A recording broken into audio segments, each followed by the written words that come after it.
You feel this nervousness on the phone there? Sir, I've been trying to make an urgent phone call up there. Well, I don't think it's something I want to do on an overseas phone. You gotta make some phone calls. Hang up the phone. Prank caller. Prank caller. Ladies and gentlemen, welcome to Packernet After Dark. This is the call-in show of the Packernet Podcast Network. If you'd like to call in, if you'd like to participate in the show, please feel free to do so. The phone number here is 608-501-0718. New callers go directly to the front of the line. We don't have any new callers today, so let's get started with Uncle Rico. Yo, Ryan, it's your Uncle Rico. What's up? Hey, buddy. I just wanted, my buddy of mine called me this morning. He's like, how's it going today? I said, good. The Packers won yesterday. Well, barely. I was like, but they won, right? Well, barely. I said, and by 2 scores. Well, it was the Cincinnati Bengals and Joe Flacco. They should have beat them by 40 points. I was like, oh, God. Okay. Let's talk Didn't about they something just else. barely win? So, I feel your pain, bro. Rico out. Yeah, the Bears just barely won. It was a last-minute win, and the Washington Commanders had to turn the ball over like 3 times just for them to barely scratch out a victory because their team sucks so bad, especially their quarterback was a pile of crap. But yeah, dude, Packers barely won by 2 scores or double digits or whatever. Whatever the words are. Hey, what's up, Ryan? It's Arliss. What's up, dude? So I purposefully didn't call in last night because I don't want to say I was super emotional about the game. I think I messaged you. Yeah, I messaged you when I said that this team annoys me. And that was just a feeling I had last night. It wasn't high or low. It was just like, you won. You didn't win by the 14. I think the line was 14, but Yeah. You won by 9 points. You did look dominant the first half. I get the defense got tired. The defense got tired in the second half because I think the Bengals had like a 10-minute drive in the second quarter or something like that, or third quarter, I forget. And so it's just one of those games where it's like, do I think that we could have won by a bigger margin? Yeah. Am I mad that we didn't? Not really.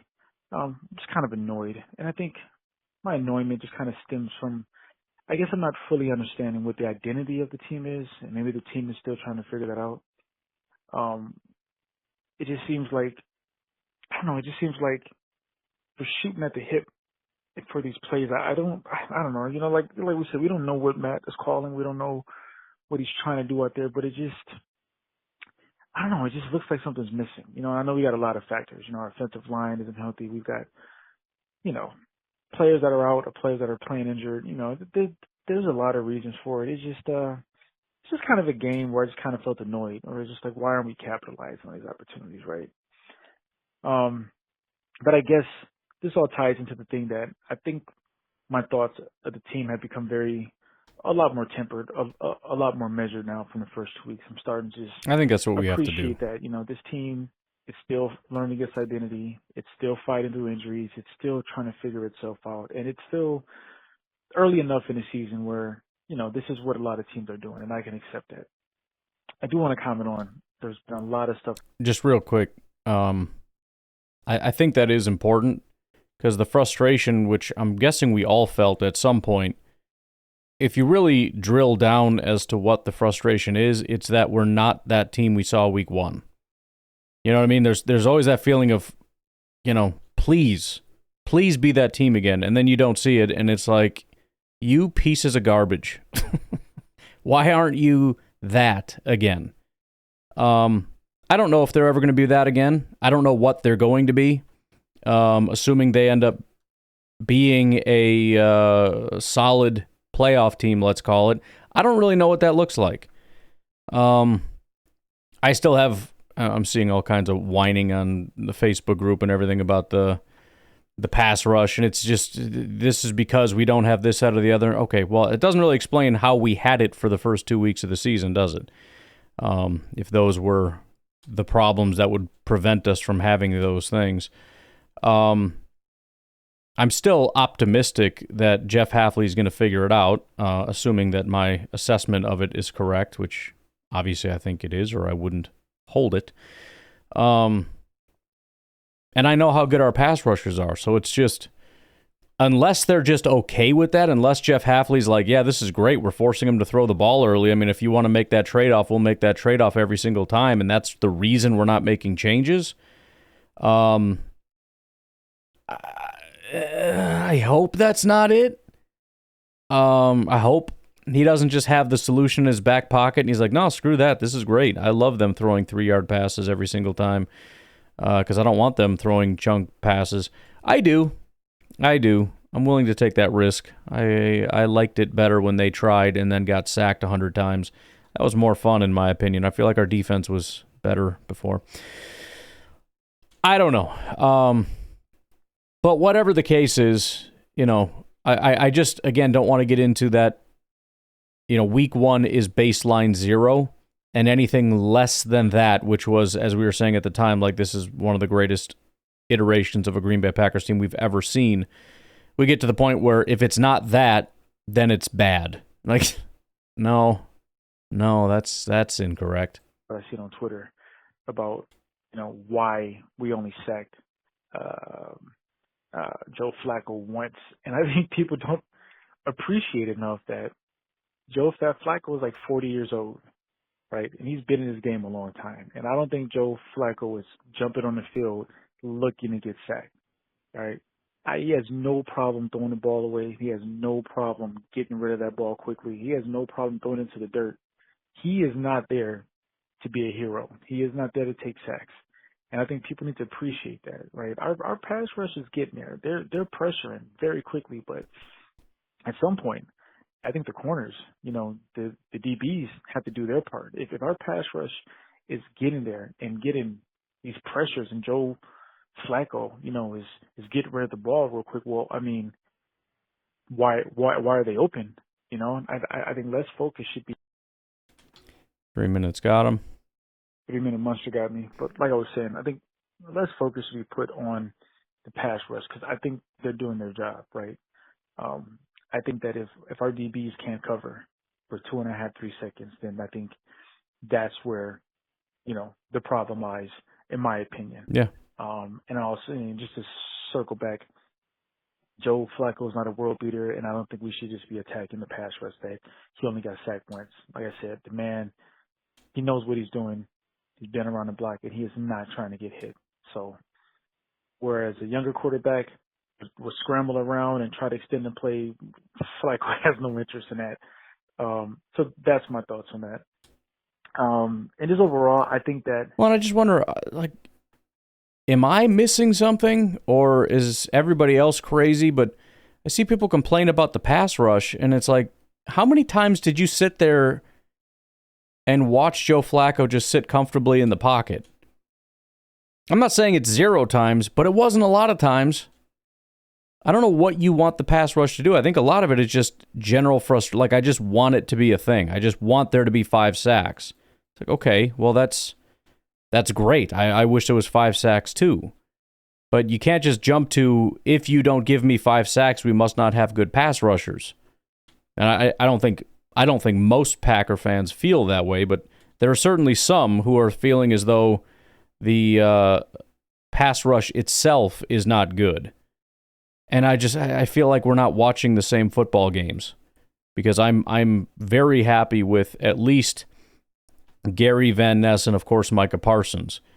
But we've, again, got to figure out how to make these guys hold the ball longer so that we can get to the quarterback. I really think that long drive is what did it for the defense. I mean, they were on the field a crazy amount of time. And it wasn't a long drive. It was multiple. I mean, there was, I don't know. Well, let me just look real quick. Maybe it was just the one that was like super long. Because, they drained literally a whole quarter. They started the third quarter. They scored a touchdown and got their extra point with 4:46 left in the quarter. I mean, that is, we talk about like the ability to drain 4 minutes off a clock. They drained over 10. Over 10 minutes. It's freaking crazy. And that wasn't just like we're letting the clock roll. I mean, how many plays is this? 20 plays. 20 freaking plays. And right before the half, they had another 10-play drive. So they had a 10-play drive, missed the 67-yard field goal, come right back out, have a 20-play drive. I could see how that could tire some people out a little bit. And they're all relatively long drives, even the ones that don't end up scoring, just because they're all so dink and dunk, which is the problem with it. I mean, the drive after that was 9 plays, and then they hit their field goal. The one after that was 10, and that's where they got their 2-point conversion. I mean, you look at like the Packers drive in the fourth quarter right after, it was 6 plays before they went for their field goal.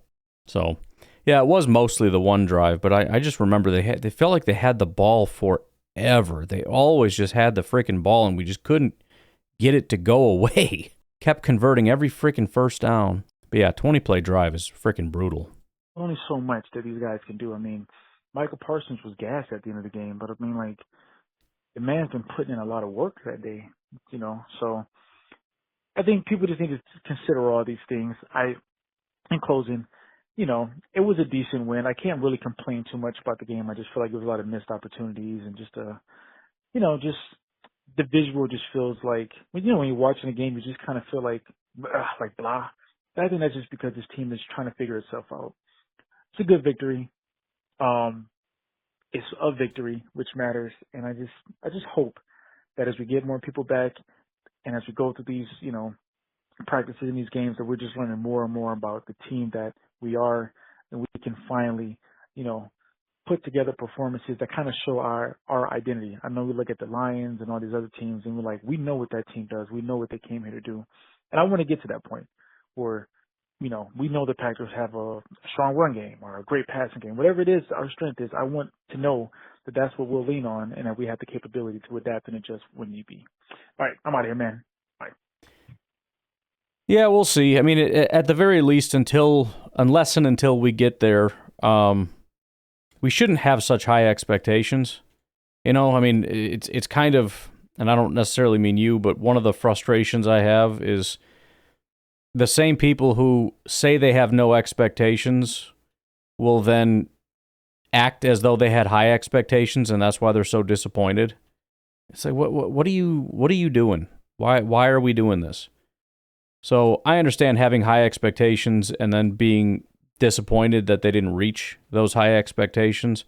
They've got some stuff to work out. They've got to get this offensive line, I think, worked out for the offense. It's probably the biggest thing. If we don't have a run game, it's so hard to do anything. It just makes everything, it feels like 10 times harder when you don't have a run game. And when you do, everything opens up and everything just starts to feel easy. Defensively, I mean, I feel like I've said it 1,000 times. We already know. We got to freaking... It's not even just, again, it's not so much we got to cover. Like, they just can't cover anybody. We have to be able to find a way to stop them from throwing these quick passes. That's it. I mean, that's what we need. Right now, everybody's terrified of our pass rush. And they don't really feel like challenging McKinney, which I feel like was a thing last year when they decided we need to stop throwing at that guy when he had 1 billion interceptions. And so now the obvious response from teams is we're going to try, kind of dinking and dunking our way down the field a little bit here. Not to say we won't throw a few 10, 15-yard passes. I mean, whenever opportunity strikes, usually when Micah Parsons is off the field, we'll take a shot. And they always have that option baked in. It's not like every play is deliberately just 5 yards.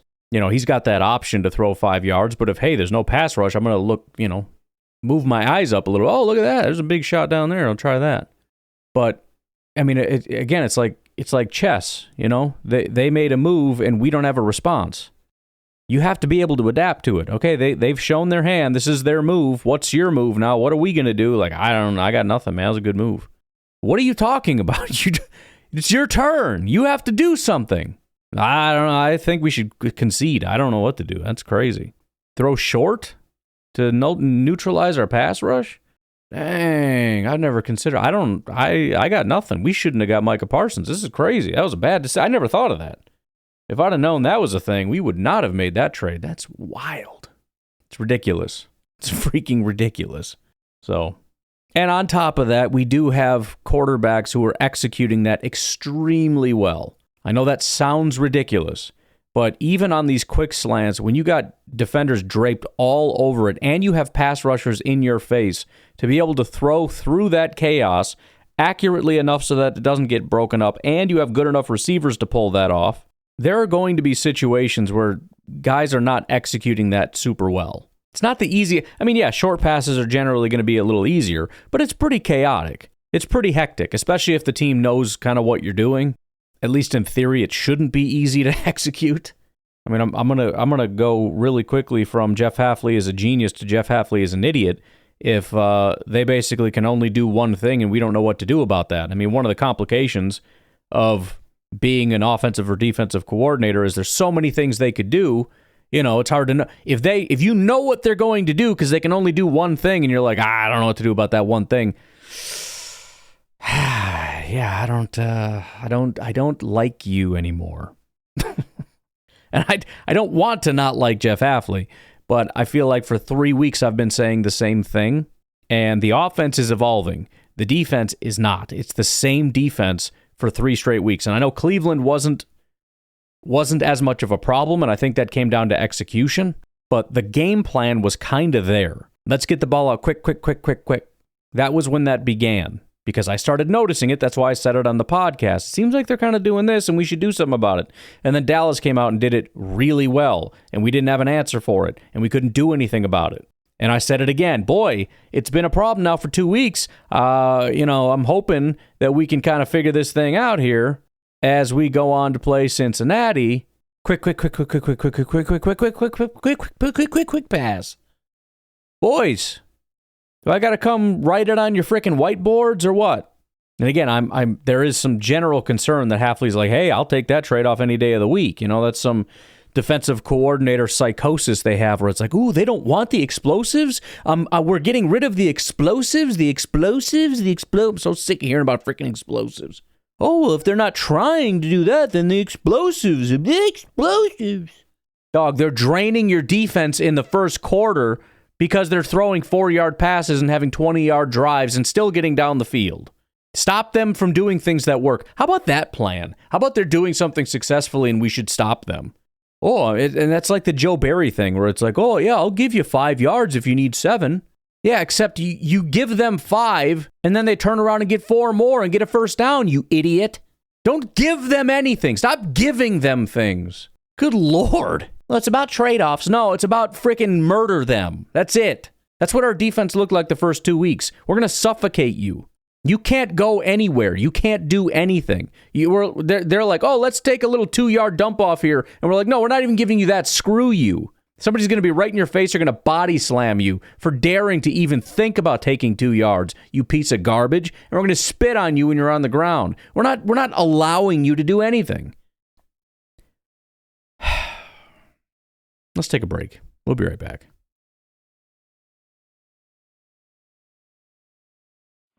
Ryan, Aaron from Eau Claire. Joe. The morning after yesterday's win against the Bengals. Also the morning after the Lions lost against the Chiefs. Yes. So, couple of thoughts and then a question. Number one, there were definitely things in that game yesterday against the Bengals that weren't, the best. Right. But it was a very solid win. It was a very ordinary win, I would say. Yeah, it's a good way to put it. And I think, we've gotten, we've gotten sort of these unrealistic expectations as Packers fans where every win needs to be a spectacular win. Every win needs to be completely dominant, or at least if it's Well, even to the point where it's like, every win needs to be spectacular only if you're a real Super Bowl contender. Well, not really. Tell me who's a Super Bowl contender and then show me every game where they've been spectacular. It's not a thing. I understand it's discouraging that it's been a long time, that like the last 3 games have not been spectacular. But, be realistic with what you're saying. Actually identify what you're upset with and then ask yourself if that's actually realistic and if you can apply that to other teams outside of the Packers. And I'm guessing the answer usually is no. Team against, or a team like the Bengals that aren't, on paper very good. But I was perfectly satisfied with that win. A win's a win, and there were some spectacular catches that those Bengals receivers made that I didn't think the defense played them that bad at all. Right. And sometimes you just got to go, look, if our defense is the kind of defense that you have to make spectacular plays to, get a touchdown or to get, a nice pass down the field, that's kind of the goal, right? Yeah, exactly. I remember when, Aaron Rodgers would face Richard Sherman and those Seahawks defenses. Had to be perfect. Say, you have to play perfect against this defense. That's kind of how I see it. It's Joe Flacco was a Super Bowl winning quarterback, so, he's not a bad football player. And those receivers are really good. And so, if you're getting draped by two cornerbacks and you can still make a catch to catch a touchdown. As you're being held, yeah. That's just a good play. Which is what happened in a lot of those catches, Yeah. And the Packers secondary really did have some nice denials of passing plays throughout the game. So that was nice. And then, the offense, they played well. They put up 27 points, and they even opened up some holes in the run game, which is something we've been asking for. That Josh Jacobs' second touchdown was really nice. They hit a great hole. All right, one second. I'll come back. All right, part 2. Here we go. All right. Final thoughts. I personally, feel fine about the win yesterday. And then when it comes to the Lions and Chiefs, so we are now in first place in the NFC North. Granted, how about that? By an inch, but I think that's the advantage of playing and getting a tie. Yep. Is that we now, in a tight division, and again, if this was a different situation where we're clearly the best team in the division and we're expected to run away with the division, maybe playing for a tie wouldn't be as good of a decision. But this is such a tight race. Last year we were an incredibly good team, and we were still third in the division. So knowing that, every inch of a standing could really make a difference, that's where I think playing for that tie is going to be meaningful, because right now we are 3-1-1 versus the Lions, who are 4-2, and I know they played one extra game compared to us, so it's not a 1-to-1 comparison, but that extra half game that the tie gives us is going to potentially mean something at the end of the season. So I personally think we're going to look back and sort of be glad that we are in that position, because it does give us that half game advantage in our division, which we might need. And then finally, my question for you. Well, yeah, on that, I don't think you play for a tie insofar as that you should ever set out for that to be your goal, to say we're going to concede and not try to win. However, the notion of, I'd rather lose or try, whatever the phrasing of it is, I'd rather go for it and lose than sit here with a tie or whatever. No, you should never be okay with a loss. A tie is absolutely better than a win.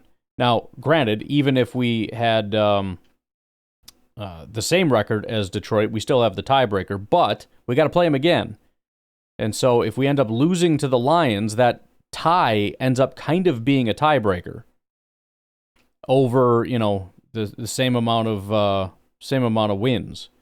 A loss ends up being the tiebreaker, or the tie over a loss ends up being the tiebreaker. So it's not ideal. Obviously, you'd prefer a win, but I mean, it's very obvious that a tie is better than a loss. Have Packers fans just lost the ability to enjoy, like, just a regular win? Yes. Is it just because we're nervous? Like, we're yes. still nervous that maybe we'll never win a Super Bowl again, or that Matt LaFleur can't get us there, or like we're just so like. And I'm not just saying that I'm any different. I'm sitting same there here watching the game, and I'm like, oh man, I can't believe we gave up 18 points. Like they should have given up 0. Yep. Like I have find it hard too. So is it just something where we need to like learn how to enjoy? Yes. Just like a good solid victory. So that's my thoughts. I think we say any given Sunday. I don't know that we fully mean it or even understand it. I've said it before. This is not college football. It's any given Sunday because the gap between the best and worst teams is not actually as wide as we like to think it is. So when that's like the Bears fan that I think it was Uncle Rico talked to, where it's you barely beat them by 2 scores. It's like, I mean, that's kind of a big deal, man. Considering a win is not a guarantee. Again, unlike college football, where you could, if you take the top-ranked college team in the bottom, I mean, there's no way. Any given Sunday applies to college football too. There are shocks and upsets, but I mean, the gaps are so much more vast. That's why you're not seeing, 70-4 freaking football games in the NFL. And that's why there's so many upsets in the NFL.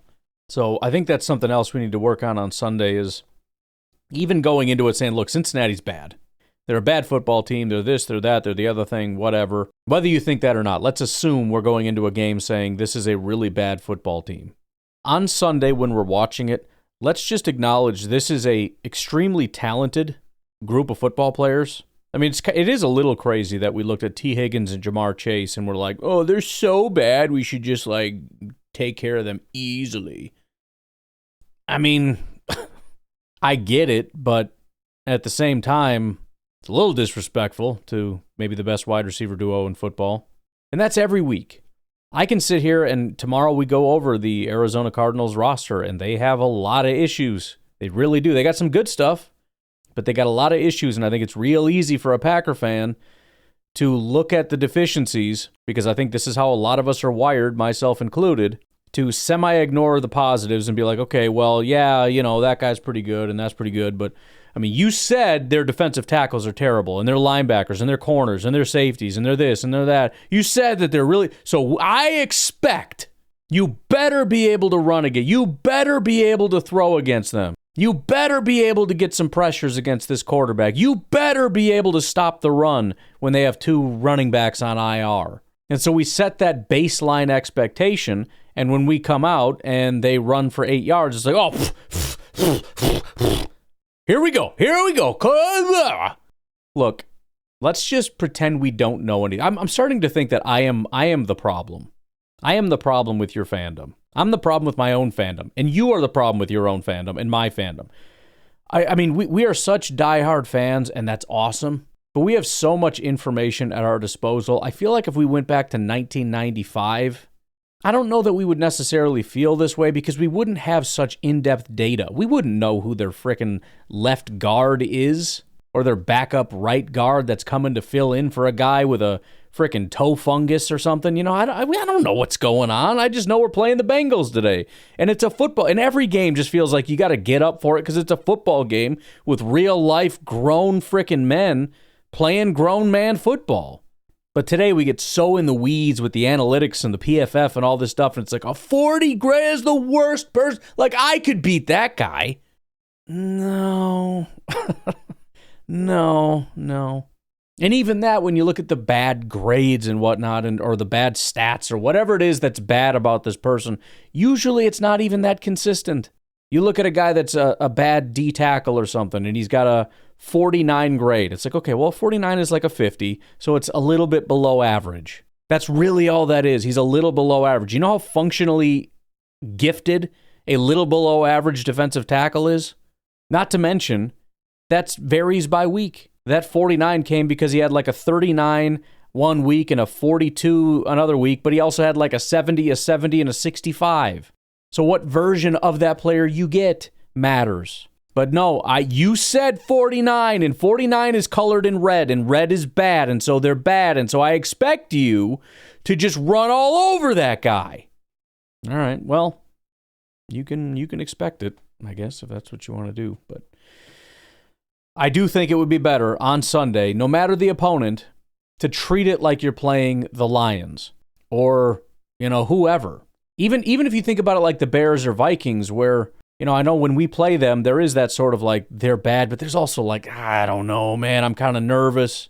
There should be that pit in your stomach, and not just general nervousness because I just really don't want to lose, but because you're going up against a freaking NFL football team, and they're talented. And they're good at stuff. And they also have been practicing for a long time and have a game plan specifically built for how to stop your exact team. They got scout team quarterbacks pretending to be Jordan Love, and they're studying your snap counts and your cadence so they can try to get an advantage. And what if they found an advantage? And what if they found a weakness and exploit it? Even bad teams, if they can exploit a weakness, they're going to beat you. You don't know. Every week is a grind, and if you see it as a grind, as a difficult task to beat this team, not some easy bullcrap exercise, a 9-point win against an NFL caliber team is going to feel at least better than it did for most of us. And yeah, I'm myself included. Man, why is this so freaking hard, dude? Just go win, score 100 points. I don't know, like, why are you so stupid? Just go do it. I don't like, what is the problem here? Right, Aaron from Eau Claire. One more thought, and that's why are we so hard on Jordan Love for throwing picks? Yeah. Everyone throws picks. The best quarterbacks, Tom Brady threw picks. Aaron Rodgers throws picks and always has. Granted, it was rare, but it's also fairly rare for Jordan Love, too. He's not thrown that many. No. So far this year. I believe it's 2. Have we become that perfectionist that we can't give him some plays where he can make a mistake and still kind of be okay with ourselves? I don't know. Right. Nobody likes when your quarterback throws an interception, but we don't always have to assign that much meaning to it, I guess is my point. Yes. So, I don't know. That's kind of what I see, is that we've just gotten to be so perfectionistic that, like, we can't accept anything that goes wrong in a game. Right. And that's, you'll never be happy if that's the case. You'll never enjoy watching the game if that's the case, because there's not a single team that is exempt from throwing interceptions. Yep. I don't think there's ever been a quarterback that's thrown 0 interceptions in their season. And there's never been a team that's won the Super Bowl after losing 0 games. Right. Well. So, close. anyways. Yep. So just a reminder to myself and others that it is okay to have some rough spots. Or maybe okay is not the right word, but it's normal and expectable to have some rough spots during a season and during a game. And it doesn't have to convey that much meaning about your team. Yep. It's the big things and how they add up. So, anyways, all right. No, you're right. And I don't know if we as a fan base have just gotten so much worse at this, or if it's just the fear of the unknown. You know, I mean, we would not panic like this over 2 interceptions from Aaron Rodgers. We wouldn't. And I have to guess it's because we trust Rodgers. We know that, like, oh, yeah, it's a pretty rare thing. It hardly ever happens. With Love, there's the extra added fear of, like, oh, no, what if he does suck? Because it's a fear kind of coming into this season.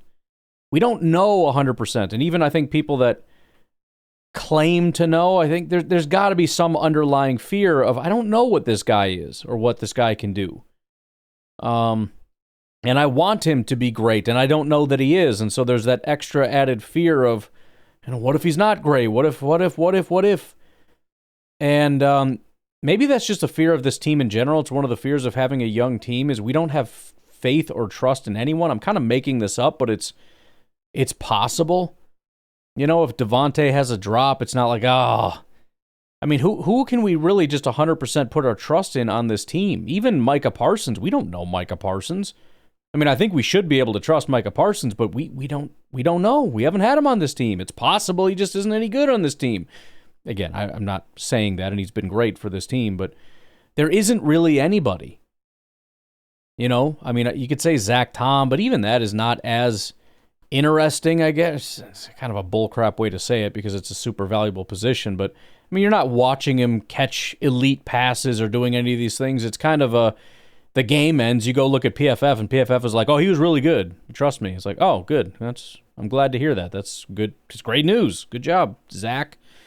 I certainly didn't notice you did anything wrong, so I appreciate that. It doesn't stand out like quarterback or wide receiver or pass rusher or anything. We just don't have people that we feel like we know that we can trust.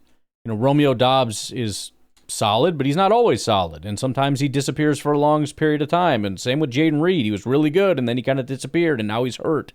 And Christian Watson was like non-existent, and then all of a sudden he's really good, and then he got hurt, and then he came back, and it was like, oh, he's not the same, and then he was the same again, and then he got hurt again. I mean, it's just this never-ending, like, who is our guy? Who's our guy? We don't trust anyone. We've become paranoid. We don't trust our coach. We don't trust anyone. And it's so like bipolar because the fan base will fall in love with Matt LaFleur. He's a genius. He's amazing. And then like a bad play call or two or a couple bad losses or, God forbid, a bad challenge, and he's a complete idiot and he needs to be fired and everything's awful. We just have no deep-seated that like foundational faith in something where it's unshakable. If something bad happens, we're like, bro, whatever. Like, I trust the guy. Everything's going to be fine. I mean, Elton Jenkins, no. He's constantly in new positions. He's hurt all the time. So whenever he gets good, they either change his position or he gets hurt again.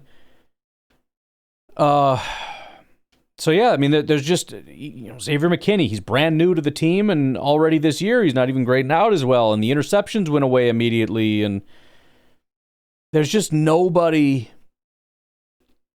And maybe that plays to where people think we have a bad team, because it's not even so much that we have a bad team. It's just that, like, I don't know, like, is anybody massively, consistently elite? You know, Evan Williams is good, but nobody thinks about him or talks about him anymore, really. I don't know. Maybe that's part of it. We need guys that are institutional. And Matt LaFleur apparently doesn't count, even though he's been here forever. Guys that are just like, they've been here. I mean, Kenny would have been one of those guys, but we didn't really care for Kenny down the stretch there. But that was our last attempt at this. Even the old guys like McManus are new to the team. So, I don't know. I think we're like a jaded fan base. We're like a person that's been hurt by a lot of partners, and we need a lot of trust, and everybody keeps breaking our trust. Christian Watson keeps getting hurt, you know what I mean? Like, and so we're just super jaded. And so when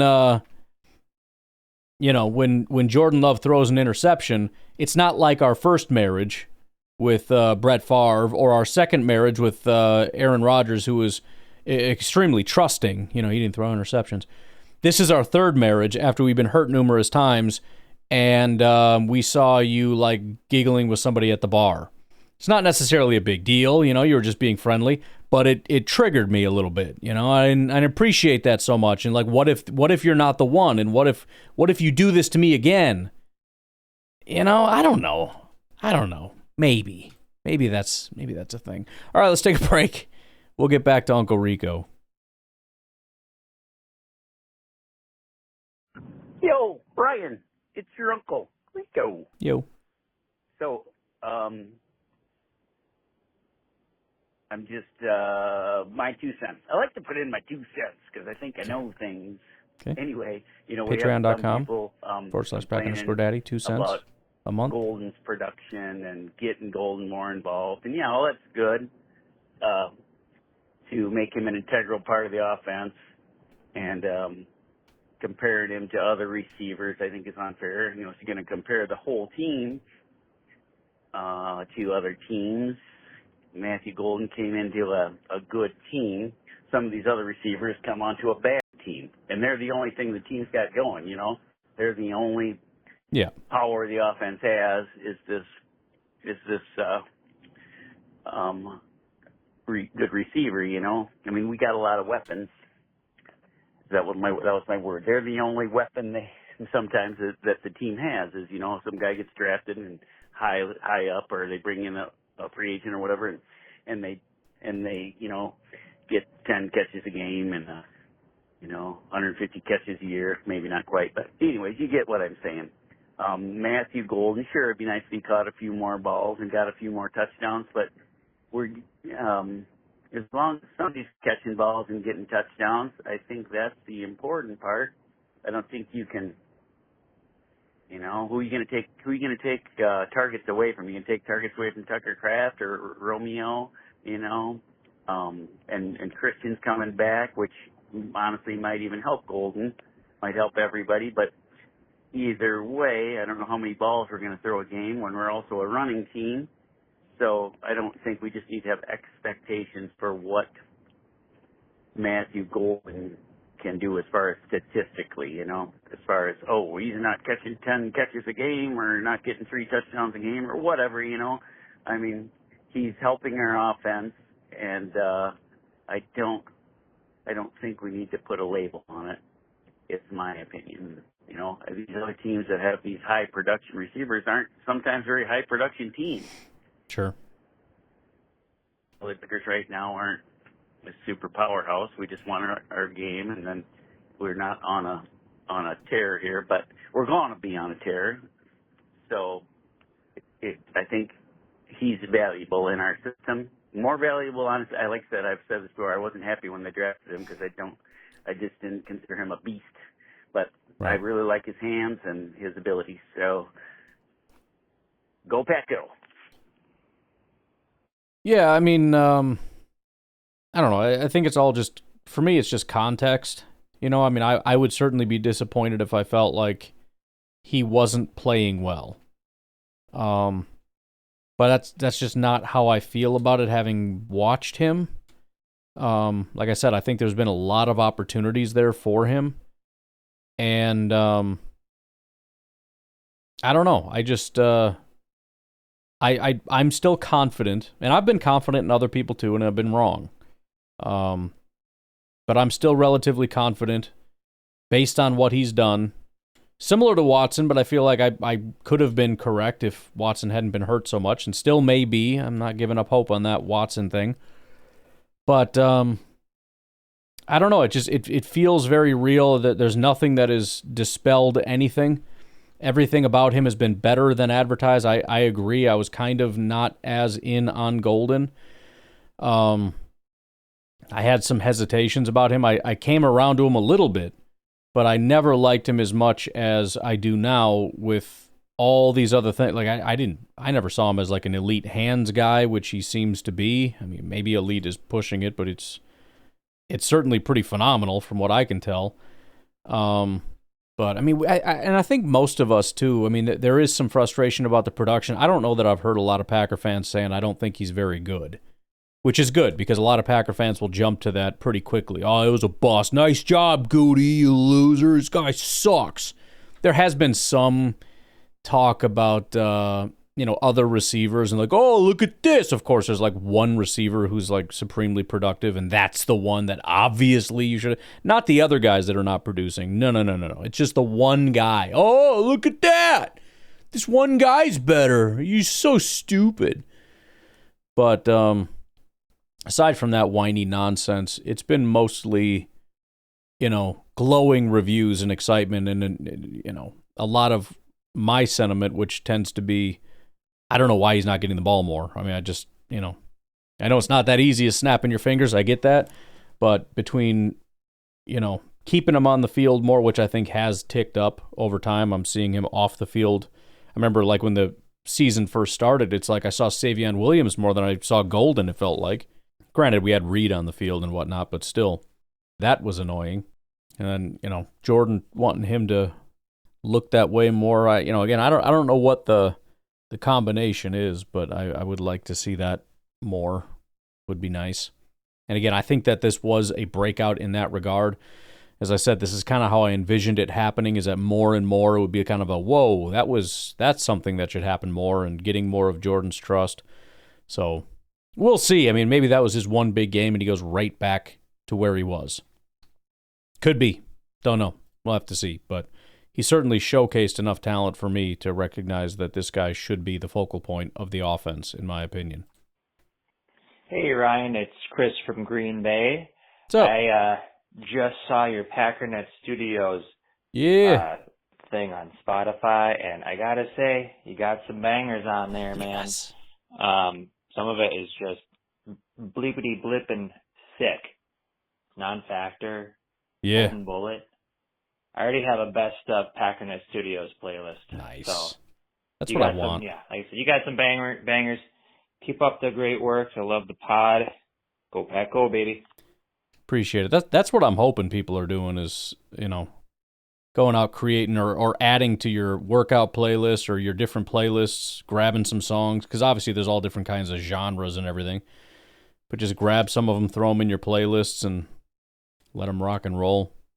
I've been listening to it pretty much nonstop. I mean, not every one of them is my favorite. Not every one of them is a bang. Some of them are kind of just for a joke anyways. It's not really my style of music, but I try to mix it up once in a while. But man, I mean, it's really all I've mostly been listening to. I mean, as far as music is concerned, that is all I listen to now.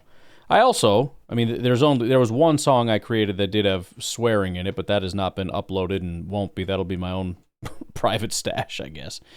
But otherwise, I mean, it is, on top of being, bangers or whatever, clean, I don't think any have slipped through the cracks and gotten past. If so, let me know, and I will try to rectify that and whatnot. But, Packernet Studios should be family-friendly. You can turn it on. You don't have to worry about your wife yelling at you because why are these people swearing? And the kids are like, I didn't know. I thought he was a good person, and it turns out he's a horrible person, and he made me look like a bad parent right there. So, should be good, man. Good times. Go check it out. Beer Cheese, what's up? Hey, Ryan, Beer Cheese Benny here. So after the Monday Night Football games and thinking about our game, it really makes me think this. And that's, like, that was a good win, man. Like, yeah, it was pretty dang good. And, I mean, like, you look at teams like let's look at the Eagles, for instance. They lose to the Giants, a team who's, I mean, yeah, they got the young quarterback who is really promising, and honestly, they got some good players, but they shouldn't lose that game. I wonder how Philly feels about their team, man. Right. Compared to, like, how we feel about ours. You know what I mean? And then, like, the Bills, like, losing the Falcons, like, come on, man. I mean, I think we could have it so much worse right now. And I think we're... Well, and that's why I keep saying, and I know it sounds stupid and obvious, but the reason I keep saying the phrase losing is an option is because of things like that. I think we forget that losing is a real option. That it's possible we could have lost that game. And if you think about it from the standpoint of, take the Cleveland game that we lost. If I had come to you and I was, after we lost, and said, hey, there's an alternate universe where we actually beat them by 9, Would you be happy with that? Your answer would be, hell yes, now. Give it to me now. What are you waiting for? Of course I would take that. But part of the reason for frustration is because we don't accept that. I mean, we legitimately don't accept that that is an option. It's not an option. Yes, it is. Look at the Eagles. Look at the Bills. Again, 2 losses, I believe, both times to 2-win football teams. Losing is always an option. I don't care how good or bad a team is. In a good position. When you look at the league, like the NFC, dude, I don't really know. Besides the Packers, Lions, and I mean, even the Lions are just like, I don't really know. Because we beat them, and then the Chiefs beat them, and the Chiefs aren't very good. Like, I don't really know how much competition is there in the NFC. You know what I mean? Yep. So, I think Packers fans were just really critical. Yes. And deservingly so, because, like, you know, title town, we need to get another title to keep adding to that so another team doesn't catch up to us and all that crap. But, you know, I think sometimes maybe we need to take a step back and realize, well, hey, we're not the only team that's struggling. Like, I mean, the Panthers beat the Cowboys, which pissed me off, by the way. I'm like, seriously, dude. But, like, when you look at that, like, again, there's so many games where a team you think should win doesn't. Mm-hmm. And I bet you that fan base probably has it way worse. They're probably, oh, dude, we are so screwed. You know what I mean? And I think if you compare their situations to ours, like, we're not the same, man. Like, we are way better than some of these teams. And I don't think we really give credit for it. We don't give the Packers credit for it. I mean, obviously, after every game, there's stuff to improve. But I think, truthfully, I think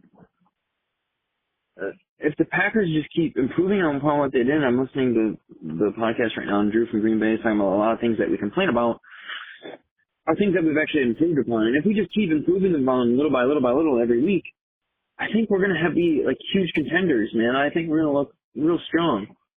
But, yeah, you just got to keep improving, and you got to keep Golden involved.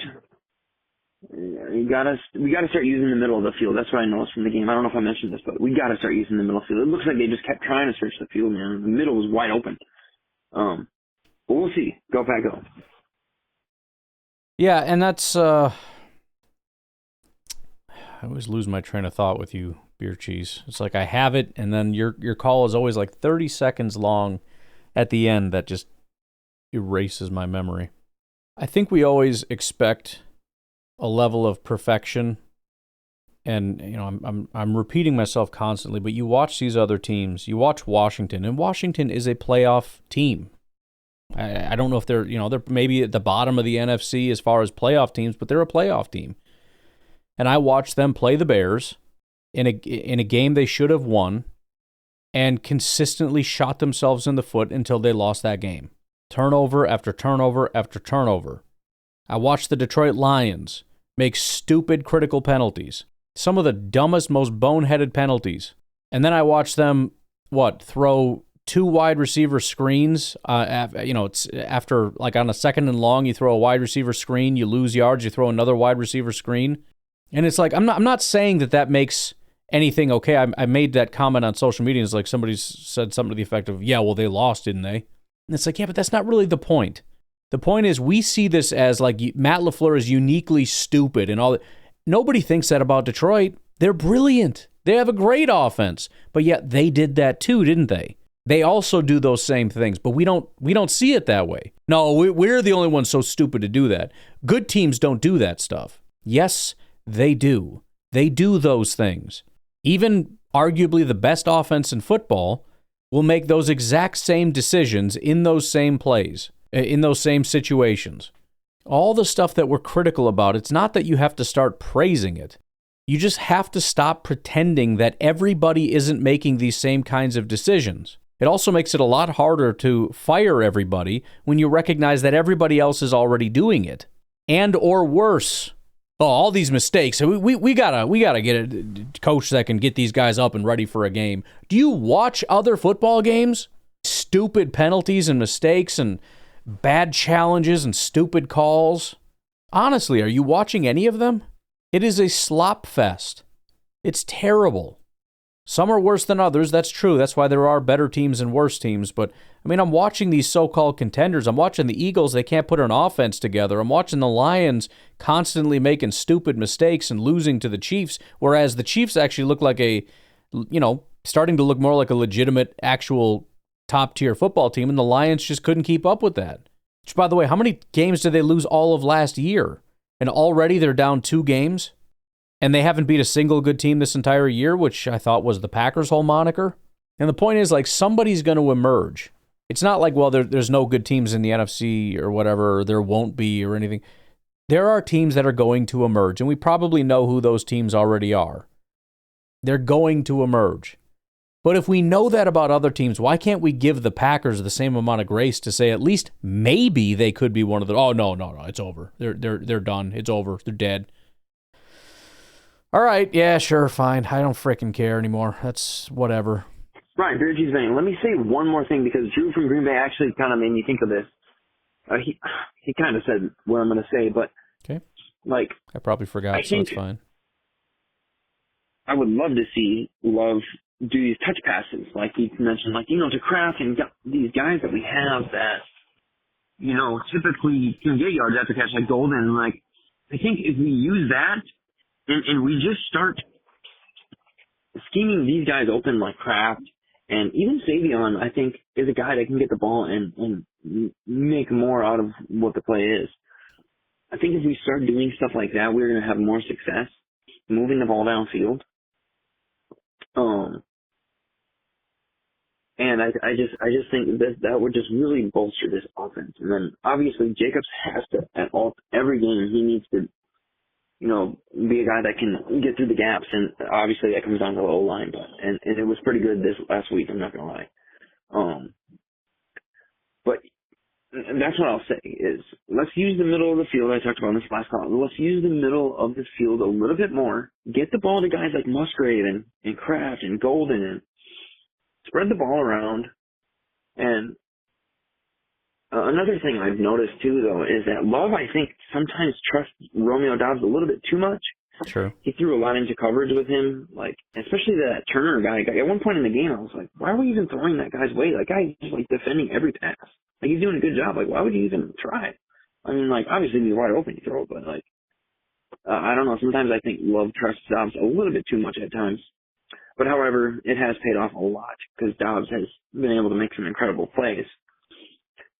So, that's what I'll say, but we need to freaking go beat the living crap out of Arizona.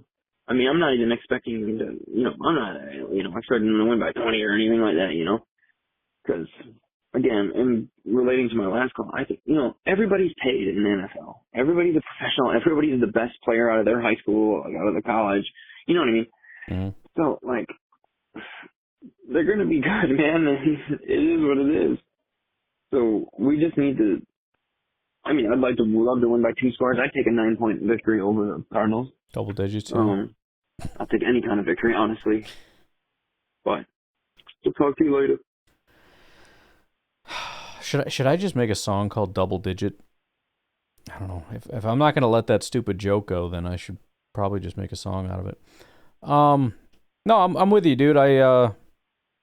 It's complicated as far as what we should do and shouldn't do. I know there's stuff that Matt LaFleur wants to do, but then there's also the defense and what they're letting us do. And if you want to force them to let us do the call's still going. Force them to let us do what we want to do, then you got to sort of set some stuff up. So, it's a process to be able to get to where you can impose your will so that you can just decide we're going to be attacking the middle of the field or whatever the case we want to do. I don't know how defenses are playing us, so I couldn't say in any kind of an informed way in terms of, yes, we should be doing that or this or whatever. I'm still to the point now where it's like, whatever's working is fine. Just do something that works, and I'm okay with it. But, they do need to figure out what that is. And I obviously you want to make sure you identify what that is so that you can do it. And I bring that only up because, again, I'm going to hammer the Matthew Golden thing. I think maybe that's a Little underutilized, but I could be wrong. Maybe I'm way off. I don't know. What do I know? I'm stupid. All right, I'm going to leave it at that. Appreciate all the calls, and I will talk to you tomorrow. Have a good one. Bye-bye.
Every week they play it back again.